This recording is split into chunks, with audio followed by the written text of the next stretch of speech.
Yeah, so that whole brain rich thing.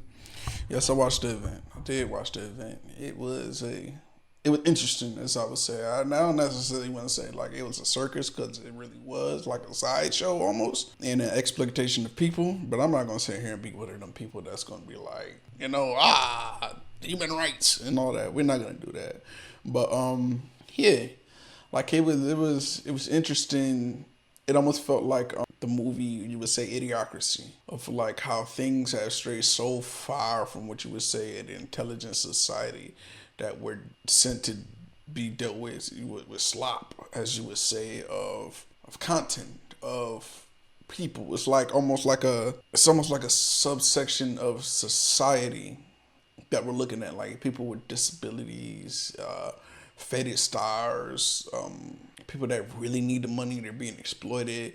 Like that's what we're looking at with this situation. Like it's wild. So as you see, I use X because X is kind of mostly up to date about everything. You're gonna get you some clips off. Like we're looking at this and we're seeing, like little people, because I don't want to be wrong. They got them doing MMA. Oh, yeah. You switched? Yeah, I switched. You switched? I got Jeremy. I mean, So everyone. This is like a double E. It's crazy. go to mount, dude. Go to mount, dude. Fucking hit. So nothing's wrong with that. But then you'll have people that's like Sean Strickland. So Sean Strickland is like, he's he's in the UFC and he's, I guess, a champion, whatever, and he's a clear bigot, like bad. So he thinks he's like one of them, he's like a grown ass 4chan dude who uses the guise of like, freedom of speech or whatever to just basically just talk crazy to everyone.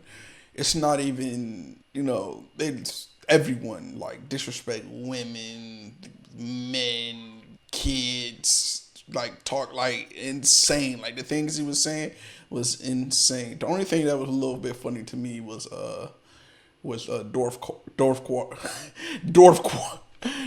cardio, because he was just like, because they were wrestling. The little people were wrestling or whatever. And he was like, I don't know how long this could last, because the one just kept slamming. You saw the one that got slamming people, and he was just like, man, we don't know what dwarf cardio is. Like, we don't know how long they can last in this type of realm.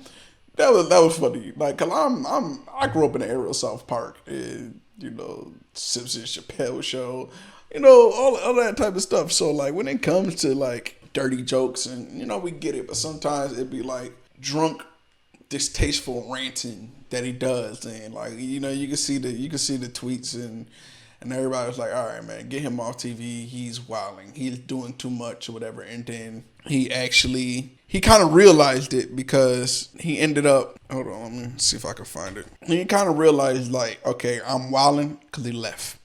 He ended up leaving. So he understood like, okay, this is, what am I a part of? I've never been a part of anything so shameful in my life, and I hate myself, and I feel like less of a man after being here. Oh God, why'd I agree to this? I gotta get the fuck out of there, man. Like I'm like sick to my fucking stomach. That is fucked up. This is the most fucked up thing I've ever witnessed in life.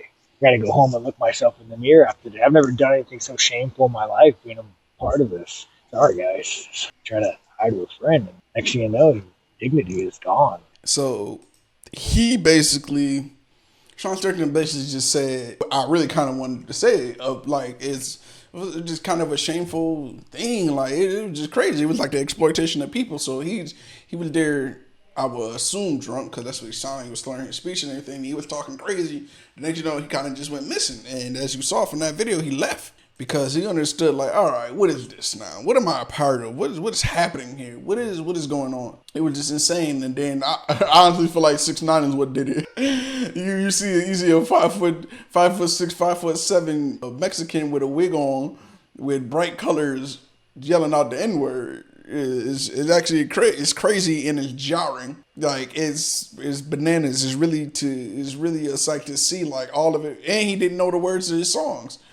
I'm like, yo, how are you getting money? And it's a terrible performance, but most likely people want to see the spectacle of 6ix9ine. They don't want to see you actually like perform. It's the spectacle. And he did right as an entertainer to make himself into a spectacle to see, but the spectacle he has turned himself into is what you would call a sideshow.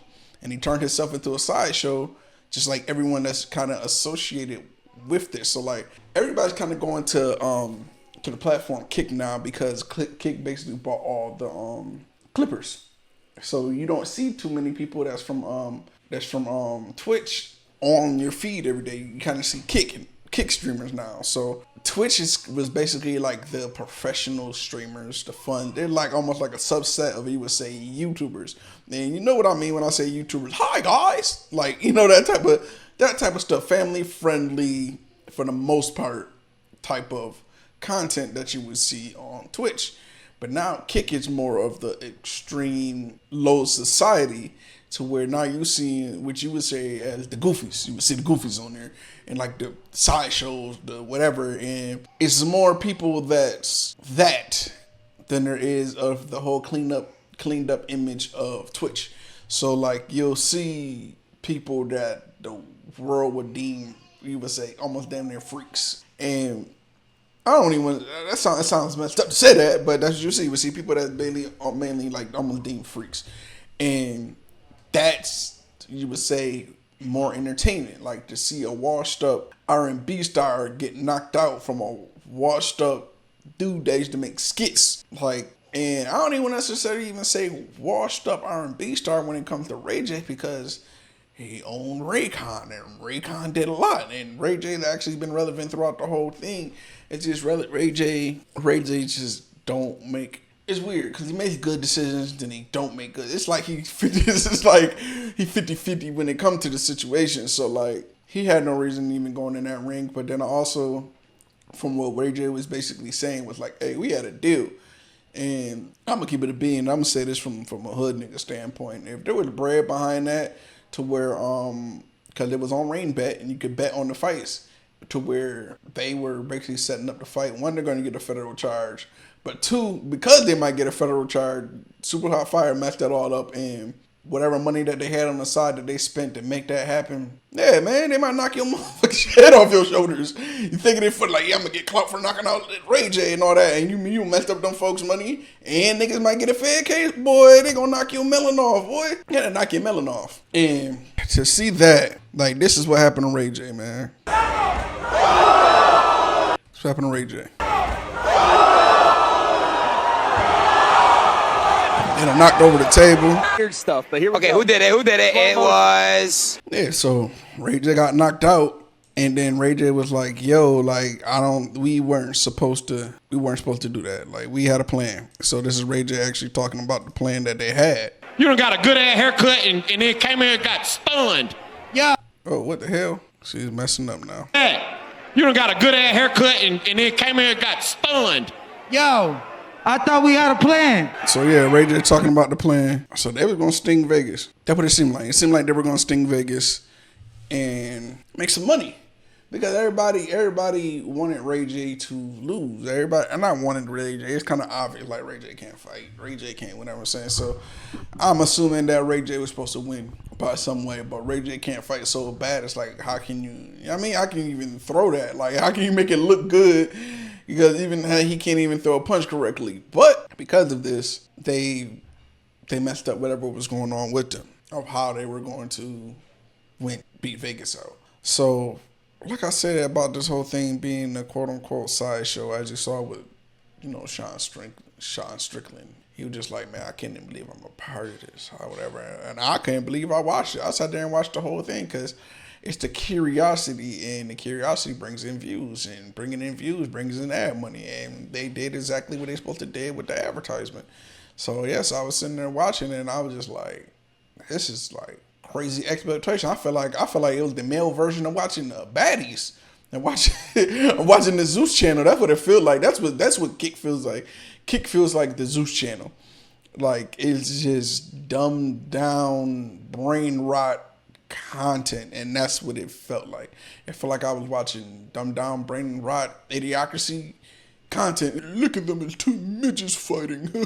That's what it felt like, what was going on when I was watching that. And it took for me to, I think it was like 14. I think after 14th event. So it took for the 14th event for me to hear about this, and it was just like, what is this? Like, this is what they've been doing? Because I was kind of privy to it because it was like content creators that were like boxing and stuff like that, amateur boxing. But then it got to a point to where it's like people that need money are boxing. Like, and then once you saw Dana White was a part of it, I was like, oh yeah, full exploitation. Yeah, then I seen him speak. I said, yep, exploitation is in. And they talking about getting the no neck dude, talking about something, yeah, he'd be good for power slap because it's like, it's insane. But that's literally how the world works. It's either get it's gonna be winners, it's gonna be losers, it's gonna be rulers, it's gonna be slaves, peasants. It's gonna be people with money making people do anything for money. And we're always gonna have that society, and now that's what our entertainment factor is. And just like some people that's gonna watch this video and be like, hey, you're right. Hey, you're wrong. I like it. You don't have to like it. Don't watch it if you don't like it. You're like, okay. I was curious. I wanted to see what was going on. You know what I'm saying? Not that I'm quote unquote considering myself, you would say, a content creator. Yes, I'm a content creator because I got 2 other YouTubes that have a good amount of subscribers and they're both monetized. So this is my 3rd channel. So yes, I'm a content creator. So this page is basically me just giving my opinion. So who knows? Who knows? They might hit me up, see a video and be like, hey, you want to come over here and box for brand risk? We got $1 million. And it's like, what you gonna do? You gonna do that for $1 million? And put me in a ring with Riddick Bowe. But like, it's crazy. It's crazy exploitation. And very interesting to see. Catch you on the next one.